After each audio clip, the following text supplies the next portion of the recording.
আপনার স্ত্রী মিথ্যাভাবে যদি আপনার বিরুদ্ধে যৌতুকের মামলা বা নারী নির্যাতনের মামলা দেয়, সেই ক্ষেত্রে আপনি কি করবেন? আমাদের সমাজে অনেক পুরুষ আছে যারা বৈবাহিক জীবনে খুবই অসুখী এবং তীব্র মানসিক যন্ত্রণায় ভুগছেন। তারা না পারছেন স্ত্রীকে নিয়ে সংসার করতে, না পারছেন তাকে তালাক দিতে।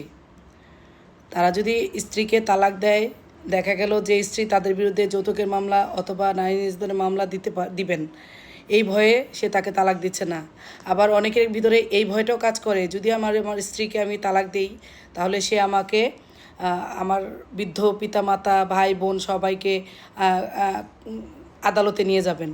এই ভয়ে অনেক পুরুষে সমস্ত জ্বালা যন্ত্রণা সহ্য করেও সংসার করে যাচ্ছেন। এখন কথা হচ্ছে স্ত্রীকে কিভাবে মিথ্যা মামলা করা থেকে আটকানো যায়। সত্যি কথা বলতে কি, যে আসলে স্ত্রীকে মিথ্যা মামলা করা থেকে আটকানো যায় না। কারণ এটা স্ত্রী কেন, যে কেউ আপনার বিরুদ্ধে একটা মিথ্যা মামলা দিয়ে আপনাকে সাময়িক হ্যারাসমেন্ট করতে পারে।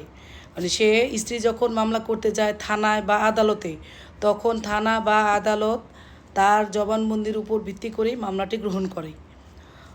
পরবর্তীতে ওই ঘটনাটির আসল না কি সেটা তদন্ত বা সাক্ষ্য দ্বারাই প্রমাণিত হয় যে ঘটনাটা কি সত্যি না মিথ্যা। যখন পুলিশ তদন্ত করবে তখন এটা বের হয়ে আসবে। আবার আদালতে যখন মামলা করবে তখন যাদের সাক্ষী করবে তাদের সাক্ষীকে জেরা করেই আসল সত্যটা বের হয়ে আসবে।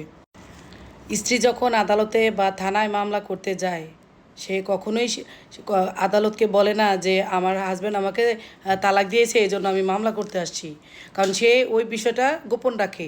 আদালত যদি জানে, আদালতকে যদি বলা হয় যে সে আমাকে তালাক দিয়েছে, তাহলে আদালত কখনোই যৌতুকের মামলা বা নারী নির্যাতনের মামলা গ্রহণ করবে না। সে এই বিষয়টা গোপন রেখেই আদালতে মামলাটা দায়ের করে। এখন কথা হচ্ছে আপনি কি করবেন। আচ্ছা, আমি যেই পরামর্শটা দেব, এটা যারা পরক্রিয়া করে, যেই পুরুষ পরক্রিয়া করে তাদের জন্য আমার এই সাজেশন না।